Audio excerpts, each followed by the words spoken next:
So I'm not really familiar with a lot of political like figures outside of America. I've been trying to get to know more about politics outside of America lately, in particular. But one of the most popular political figures on the left outside of America is an Australian YouTuber by the name of Friendly Jordies. Now, something you have to understand about Australia is they don't have freedom of speech like we have here in America. And I learned about Friendly Jordies after he was arrested for criticizing some high up Australian politician. Literally all he did on his podcast was criticize a high up politician, and he had a knock at his door and he got carried away in handcuffs.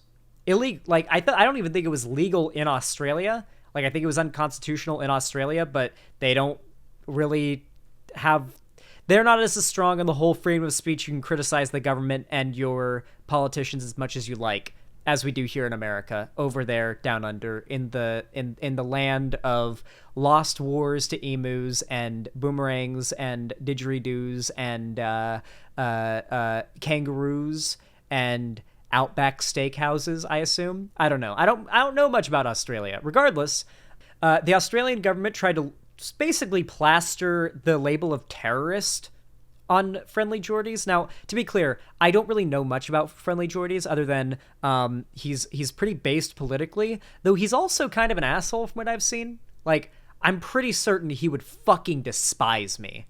I know that he hates Vosh, and I imagine he would hate all Debate Bro left tube streamers or whatever, but regardless, we're still going to take a look at this because apparently his fucking house was firebombed.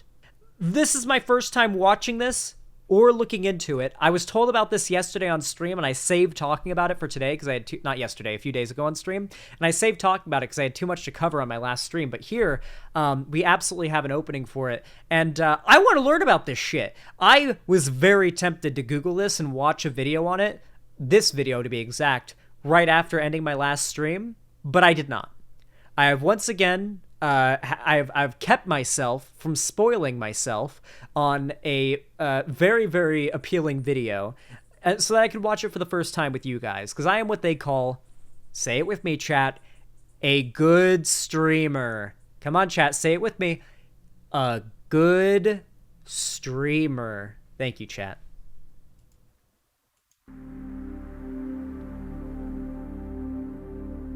So this is Friendly Jordy's video about this. On the 17th of November, a firebomb was set off in my neighbor's house. What the fuck?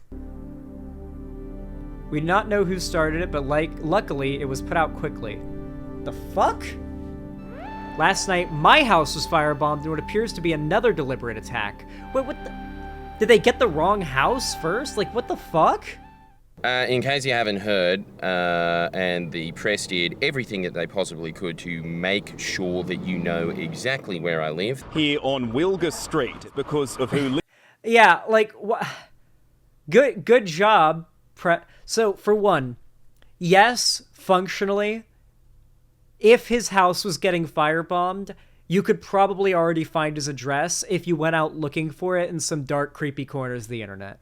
Like, chances are he'd already been doxxed by, like, Kiwi Farms or some, you know, awful, fucking dingy, awful corner of the internet like that. However, I will say, it really is peak boomer mainstream media not understanding the internet for an online public figure to be the victim of a firebombing, and for the response to be, let's air the address on national television. That sounds like a great idea. It would be like if in response to a YouTuber getting swatted, if I announced the address at which they'd been swatted in my video covering the swatting, you know? Like, it's so, like, what a fucking miss. How disconnected can the mainstream media be from internet culture? Lives here out the back, YouTuber and political comedian Jordan Shanks. Thank you very much, you vultures. My house was burned down to some degree. I don't know, I haven't seen it yet. It is absolutely wild to think that people speak this way. No, listen, I love my Aussie fans, but it really is just wild listening to the accent every once in a while and just, like, trying to replicate it. So, I figure my house has been down, because they say down under, and they say under instead of under. It's like spicy British. It's the hottest accent. I'm not gonna lie, Australian women absolutely do turn me the fuck on, okay? Women with Australian accents, it works. It fucking works. Because I just came back from a tour. So we're going to go now and look at the damage. But yeah, it looks like it was some heavy hitters. There's obviously a few suspects that I might be divulging in a press conference soon. A press conference? Okay, I know this guy is fucking huge. Like, this guy is a big YouTuber. I have 684k subs. It's actually less than I thought. I thought he was like a 5 million sub YouTuber. Like, this guy's pretty big. Like, I mean, 685k subs is ridiculous for any left-wing figure online to have. But like, I thought he was way bigger. But like a fucking press conference, god damn. Florida's the United States, Australia? True. I am basically an American-Australian man. So my accent should turn you on just as much as the Australian accent does. Am I right, chat? And let's see how much those sacks of sorry vermin let go to the news. Because so far their story has been, with so many enemies and so many people hating him, it's a wonder that this hasn't happened sooner. Oh, okay, so you wish death on me. Thanks so much, you fucking seven. Police admit, given Shanks' controversial videos posted online, there may be... I honestly think, I don't know if I was an Australian political commentator talking about Australian politics, just from the bits of it that I'd seen, it would take every ounce of my power not to Fed post. Friendly Jordies is a more powerful man than I, because like the type of politics you have to argue against in Australia is so different than the type you have to argue against here in America. Like, here in America, our like opposition as like lefties arguing against the right, like our opposition are obviously evil, right? Like, we can basically just do a look at the camera and the message gets across that these people want to kill you, and no act against them can be considered immoral. All right, like that point is basically in Minecraft is basically gotten just across by default, just sort of implicitly there. When we talk about how the right wants to, just like kill all the minorities they hate. But in like Australia, you got to argue against this like cheeky pseudo-progressive, like imagine like the Democratic Party, but if the Democratic Party was like doing stuff almost as bad as the Republicans. That is what the conservatives in Australia are like, from my understanding. They're really good at virtue signaling and playing civility politics, and it's a lot harder to like prove how obviously evil and wrong they are than it is with your average, like, objectively, clearly evil conservative figure, right? Like, in Australia, the like political engagement's just so different, it's interesting, but it's frustrating. I don't know how Australian political commentators do it. Like, the Labour Party seems like a massive fucking pain in the ass to deal with. The Liberal Party seems like the peak wine mom shit, and the Conservative Party seems like just full-on Nazis, right? Like, the Liberal Party is more like not like the Republicans, but more like a libertarian right party. They're like conservative, but not really right wing. And there's like a full on conservative party that's like basically fascist. And that's like the equivalent that's their Republican Party. A long list of people who have issues with him.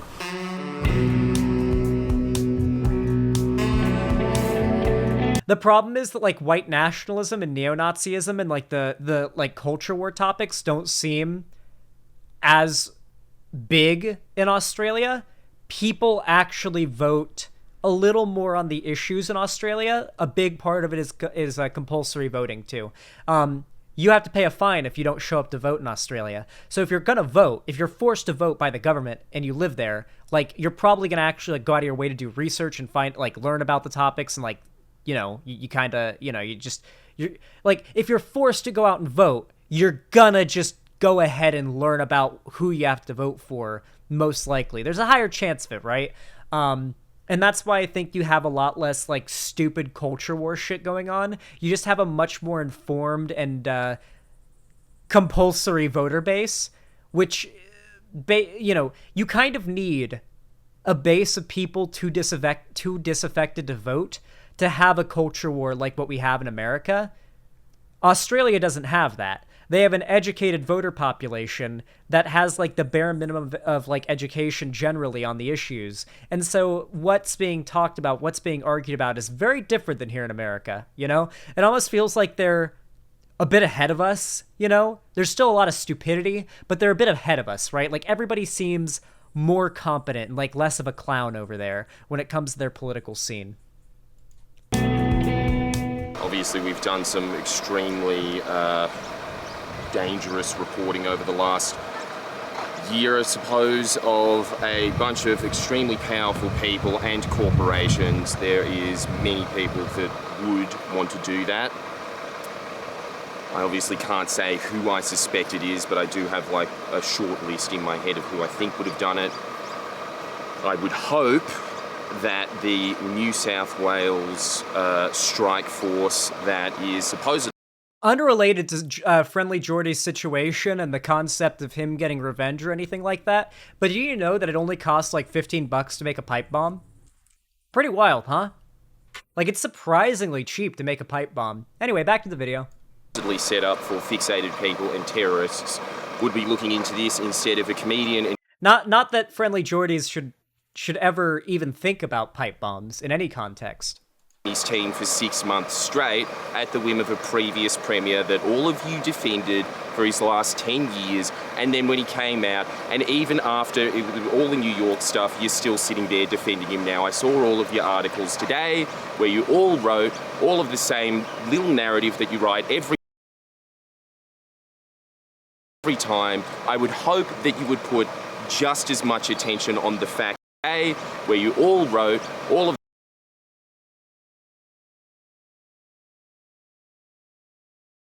the same. Okay, so they included, all of them include this little tidbit about Friendly Jordy's suing YouTube, because there was a guy that had like put out, I guess, a hit piece on him from a former Nationalist Party guy. Like, yeah, some like Nazi dude had like made a hit piece on him that was like defamatory, and he'd sued Google to get it taken down. And I guess this media outlet is like framing it as if this was him getting his just desserts for that. Bruce was the politician who tried to sue Jordan. Oh, he got sued. Zan, it's not him suing. That's the Nat guy. Wait, so the guy, the Nationalist Party guy, Bruce, apparently, which is literally the name of the Olog, the troll in Shadow of War with the Australian accent that you end up making part of your army. I'm not kidding. BRUZ. There is a fucking Olog, a troll in Shadow of War that ends up being your tutorial guy, and he has an Australian accent. His name's fucking Bruce. Anyway, so Bruce the troll apparently sued Friendly Jordy's for a video criticizing him. Okay. All right. And the guy's name was, I guess, Bruce Barillaro, I guess? Okay. So I guess the idea is that this Bruce guy or somebody else, one of the many enemies that he's made, was responsible for this, but he can't say who he thinks it was. I see. But he's pretty sure he knows who it was. Zan, his name isn't actually Bruce. I don't care. Little narrative that you write every time. I would hope that you would put just as much attention on the fact that that happened as you have on trying to assassinate my character over the last year. Thanks for your time. Did something happen here a week ago, Jordan? Someone has clearly just tried to kill Jordan Shanks. He's extremely upset. It's not something he can make a gag about, you know. And as he said, the list... I should mention, by the way, the mainstream media fucking despises this guy. I want you to imagine if America was basically fully controlled by Democrats, right? Like the most establishment corporate Democrats you can imagine, like your Kristen Sinemas, your Chuck Schumers, your Nancy Pelosi's, etc., right? Like, these were the people that had like a stranglehold in the politics of basically the whole country.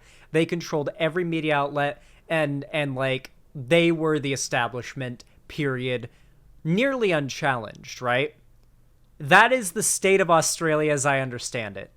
Pretty much the politics of the Democrats is what controls Australia, and it's all corpo bullshit. And basically imagine if the Democrats had full control, wanted to keep it, and didn't like the establishment being attacked. And they no longer were too preoccupied fighting the Republicans to focus on attacking the left.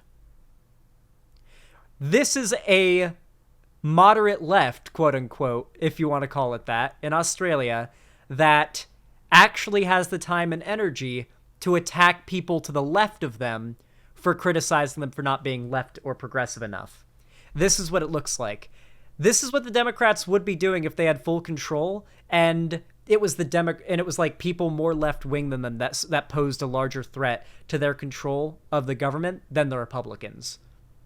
They'd absolutely, like BuzzFeed and like New York Times and CNN would absolutely be doing snarky coverage of like, a lefty, like leftist political streamer got swatted. Oh, well, this lefty political streamer's criticized our Lord and Savior Obama quite a few times. Like, that would be the world we'd live in if America had the politics of Australia. That is basically what I've come to understand Australian politics is like. The list of suspects is considerable. Any Australians in chat want to confirm or deny? It makes one ponder. But also, to give him due, give him some credit for the work he's done, for this extraordinary array of stories that he's brought against the most powerful people in New South Wales and some of its most powerful corporations. And also, he's also... For those of you guys unaware, New South Wales is a part of Australia. Also facing jail on a private criminal prosecution by Clubs New South Wales. This is out of control. This man is one of the best journalists in the state, as far as I'm concerned. Yes, he's got character faults that people like to point on, but no one has the record that he has for doing some hard-hitting journalism. This is basically like this is like if Vosh was a larger political figure in in American politics, like enough to be on the news all the time. Like you'd have Vosh's lawyer out there like, I honestly think he's one of the best political commentators out there. Yes, he's got some personality flaws that people can certainly take issue with, but you know, it's this is how I imagine, like, only in Australia can you get the mainstream media talking about edgy left-wing political figures, and like you have their lawyer there speaking to the media like, oh yeah, they're a little edgy on the internet, but you know, some of the most hard-hitting political commentary you'll find. You know, Vosh's lawyer, yeah. Journalism, and this is his payday. That image in my head is amazing. I need you all to close your eyes and imagine it, because it gets funnier and funnier the more clear the picture becomes. Someone's trying to kill him, and another corporation's trying to put him in jail. It's got to end, but all power to Jordan Shanks. What happened here last week? Is this the second time he's been It's the second time. It's the second time. What happened last week? There was an attempted... Excuse me 1 second, folks. I'll just speak, gentlemen. Well, that was not fun at all. The thing he was talking about, the attempted thing, was there was a firebombing at Friendly Jordy's neighbor's house a week before, and then a week later his house got firebombed. So safe to assume that like they got the wrong house and then came back to get the right one. Went home and... So this is more than premeditated. This is like somebody... This is the level of premeditated of like somebody bought a gun, planned out a murder, shot at the person they planned to murder, missed, ran away and failed, came back a week later, tried again, then succeeded. That is the level of premeditated on this crime we're talking here. And there is just an absolute pack of hyenas, the scrum, the sheer opportunistic interest in their eyes. No empathy whatsoever. Absolute scumbags. It's always the same pattern. If you're a member of the press, you are always an absolute unthinking goblin. And then I pushed my way past that scrum, which I do like because that is something that I've always wanted to do in my entire life, is just go past the press back being like, out of my way, you filthy vultures. And they did do the kind of like birds flapping away when they go past a wildebeest and they're like, ah, just move past. And then I go and... They try to chase you down too, don't they? God. I dread the day where I've got like 50 cameras pointed at me and 10 microphones pointed at me, and I'm just like, fuck. All right, time for me to kick my brain into 110% gear. I better not stutter on a single word. Say to the cops, and I wish that I could have said it to the fireys, but they come up and ask me later, but I just wanted to say thanks to them because look at them. Stoic public servants getting paid absolutely nothing, getting their budgets cut all the time by this filthy government that those rodents protect, and then they're sitting there, seeing if I'm okay, telling me what the damage was, saying, is there anything you need? And then I said... It's so wild watching Australian, like, political stuff compared to American political stuff, because these words coming out of the mouth of a political figure in America would be coming out of the mouth of a conservative. Or at the very least, like a super populist Nosbald type, right? Because in America, the mainstream, there's this narrative by the right, the mainstream is controlled by the leftists and whatnot. When in reality, it's controlled by the right, corporate business interests and what have you. In Australia, though, there isn't really that mirage of like a culture war covering it up. It really is more straightforward corporate interest versus the interest of the working class. Like, there's certainly social issues to be talked about. Like, there's an entire multiple indigenous populations in Australia, literally, you could argue being culturally genocided, like literally having their land taken from them and like bulldozed over and whatnot, and they're staging protests to protect like their land. Like, that's the kind of thing happening in Australia within like the last 5 years, I feel like. So stuff like that is happening, but overall, the political focus is much more of a how many people are actually have class consciousness and how many don't. Like, the world of politics in Australia is what I wish we had here, where you could actually cut through most of the culture war nonsense and genuinely talk about, like, corporate control and the establishment and the media bias, etc., without it all playing into the hands of, like, neo-Nazis, like it does here in America. Because it pretty much always plays into the hands of neo-Nazis when you argue that stuff here. Because it's just, yeah. Dude's house gets firebombed and these motherfuckers like, this is going to make such a good story, despicable. Yeah, I mean, they're fucking vultures, as he said. Yeah, just go tell the firefighters that I said thanks. They actually wanted something other than their little scoop. They wanted to see if a member of the public was okay.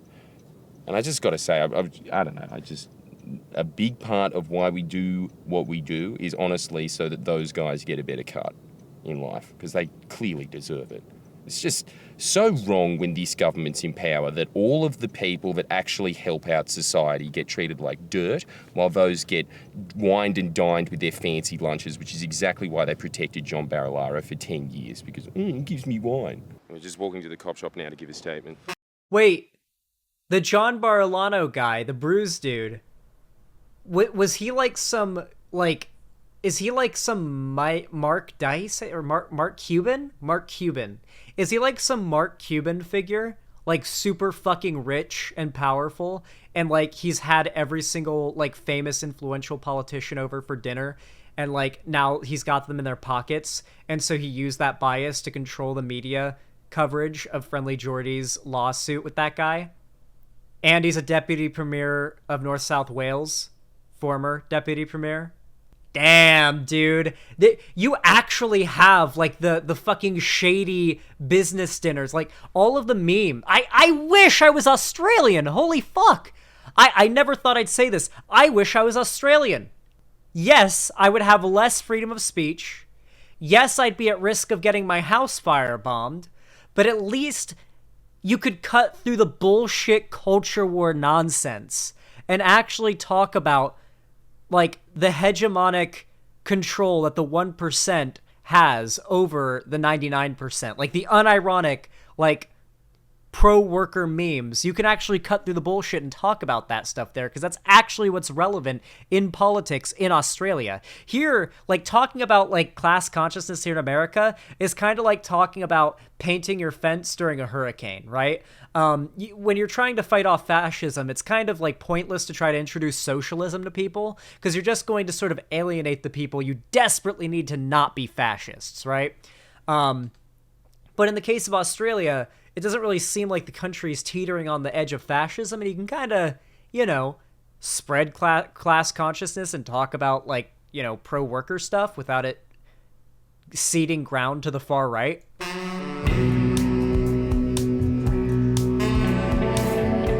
And we're back from giving my police statement, which took hours. More than I expected. I expected it to be a few hours, not that many hours, and I am very glad for it. It means that the police are taking this very, very seriously. That's Let's your hope tax so. files at work right there. They do a bang-up job. Thank you so much for doing it. They were extremely thorough. I think the reason it took longer is because at some point they said, quote, you ready for this? Zan, it's crazy how big this guy is that even Wikipedia cocksucks him and calls him a small business owner. He has a net worth of $4 million. The problem is that literally every capitalist country on earth considers a small business owner. Like, what is a small... When you imagine what you consider to be a small business and what the government of any capitalist country considers a small business is very different. 200 employees in like 4 factories is a small business to the US government and Australia's government. To you, a small business is like a mom and pop shop in like a small town, you know, selling little knickknacks or whatever the fuck, or like a little bakery or a restaurant run by a little, you know, like a little family, a family-owned store or something. Like, no, that is not what the U.S. government considers a small business. A small business is like something that in the next couple of years is going to be an enterprise, because that's all the U.S. government gives a fuck about. Do you have any enemies? To which I said, how long you got? How Giga Chad? How fucking Giga Chad? I hope at some point, I actually don't hope, but what a silver lining that he got to say to the police in response to, do you have any enemies? How long do you have? Like, the only Giga Chaddest line I can think of, more so than that, is the line from God of War 2018, where Freya asks Kratos if he's been to the underworld, the realm of death. And Kratos replies, not this one. That is the only line more hard than what he just said. Giga Chad's in chat. And he said, all day. Which it actually did take all day. And then he said, yeah, my shift's about to end. I think that's enough. So that obviously is why this is getting recorded so long. In the meantime, Who does Friendly Jordies think firebombed him? He can't say. You have to understand, he's Australian. They don't have free speech there like we do. If he said, I think blank firebombed my house, or blank was behind it, he will literally get arrested for, not libel, because that's in print. Slander. He'd be sued for slander within like a week. Slander or defamation. Like, unironically, he like, I could say, like, if I got swatted on stream, I could say, I think blank allegedly did it. In America, and it would not carry legal ground. In Australia, I believe a statement like, I think blank did it, even allegedly, would carry legal ground to it, and he could go to jail for saying that. Meantime, however, there were so many people throughout my life that have obviously sent me a bunch of messages saying, I hope that you're okay. I Guarantee his lawyer would tell him not to say who he thinks it is anyway. haven't gotten to any of those so far. Obviously, the ones that note would be the Honourable Kevin Wright, the Honourable Michael Daly. Thank you so much for calling to see if I was all right. I do really appreciate that. It really does show you who's working for you in the... I'm sorry, guys. I don't have Friendly Jordy's phone number. I wasn't able to call him to make sure he was all right. I also didn't know this happened until literally like a couple days ago. I'm glad he's okay. Like, holy shit. How fucking close was that?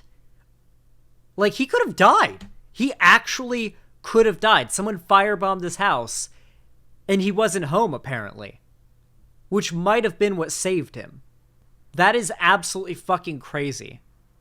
This was an attempt on his life. In the public sector, when you get these messages, the firefighters union, I don't know why you're thanking me. I should be thanking you, and I will take this opportunity to do so. So I do very much appreciate that, guys. It was truly heartwarming that you would say that. This is a video that apparently breaks down who they think did it. Let's see. Not even God is going to stop me doing what I'm going to do. Oh, people think the people that he covered in this video did the firebombing? You. I know where your parents live, and I know you have a dog. I'm going to stab it. That's a threat that the police allege was made by a notorious biker who for legal reasons we can't name, so we're just going to call him Tony K. Police allege he made this threat over the phone upon a Stephen Toy back in March of 2009. What was alleged by police to have happened in the weeks after this threat was made is absolutely, for lack of better words, insane. If you follow the people, the money, and the companies that were all connected to Tony K and this threat, and you follow them for years down the line, what you'll find is... This is already pretty good.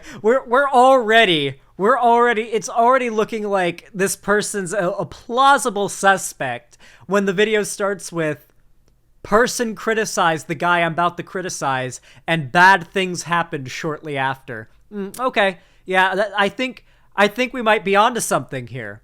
I think we might actually be onto something here. Is able to disturbing connections to some of the most senior political... Remember, guys, I'm not Australian. Senior business leaders in Australia. This is a story about the kings of Sydney property development industry and attempt to make sense of their coronation. The following information has been gleaned from court documents and police statements from Jordan's view, namely from police statements of Stephen Toy, self-employed, from Western Sydney. We'll begin in 2000. If you can't process what he's saying right now, then you guys are weak, okay? I absolutely can process what he's saying. My brain has evolved to take in audio input at this speed. I know Stephen Toy, then age 27, alleges he was friends with a man by the name of Andy Haas. Andy Haas at the time was a 20-year-old man from Maryland. His family had been in the property development business for quite some time, running the Haas Constructions. Stephen claims that he knows Andy from growing up around the Guildford, Maryland's area, and that he also went to school with one of Andy's older brothers, either Joe or Thad Haas. Joe, who also goes by the name of Yusuf, was the director of the Haas Constructions at the time. We'll get to that company soon. Anyway, the police statements given by Stephen Toy detail this strange story where Andy is owed money around $4,500. By some means was unidentified in the first statement. In the second, he's referred only to as Andrew. Okay, this is getting too complicated for me to... Dear God, Zan, turn it down. This is just me trying to, like, blast info into my brain on a separate video, separate thing. Don't worry, Cherry. Okay, back to the video we're actually covering. Also, my cat is screaming. I'll have to feed her after stream. I already fed her right before stream, so she's okay. She's just bitching. That, that you're giving a big note to me. There was so many people that I haven't obviously gone to because I was just in the cop shop the entire day. So thank you so much for that. And I would like to take this opportunity to say that I think we're going to just tone back the videos for a bit. I can understand that, my friend. I can completely understand that. I'm really fucking... Listen, I'm sure that Friendly Jordies would probably fucking hate me. Just a hunch. He'd probably not like me very much if he even knows who I am. But if he does happen to see this, I'm genuinely sorry this happened to you. That is a fucking nightmare. I lost my home to a hurricane, a natural disaster. I can only imagine the amount of, like, emotional, like, damage that can be caused by somebody fucking firebombing your house while you're gone. Like, imagine the stress caused by having your home robbed while you're gone times a million. That's what I imagine it's like. And he's definitely not showing that in this video. He's projecting a lot of strength, and I respect the fuck out of that. But this definitely hurts a lot more than financially and physically. This definitely also hurt, like, emotionally, too. And I'm really, really sorry about that. But yeah, man, that's really fucking unfortunate. What a fucking nightmare, dude. What an absolute nightmare. I'm so sorry you had to go through that. Yeah, a lot of donations. Holy crap. Anyway, guys, if you enjoyed this segment, please consider leaving a like. It's a very easy and simple, free way to support my channel, whether you be watching live after the fact when my segments go up as videos, or if you're watching the VOD. You can also comment down below to push my channel and my content much further in the algorithm too, and you can subscribe and ring the bell icon to turn on all notifications so YouTube tells you when I go live or upload a new video. And of course, you can follow my social medias linked down below to see more from me online, including my Instagram, Twitter, TikTok, fan, Discord, etc.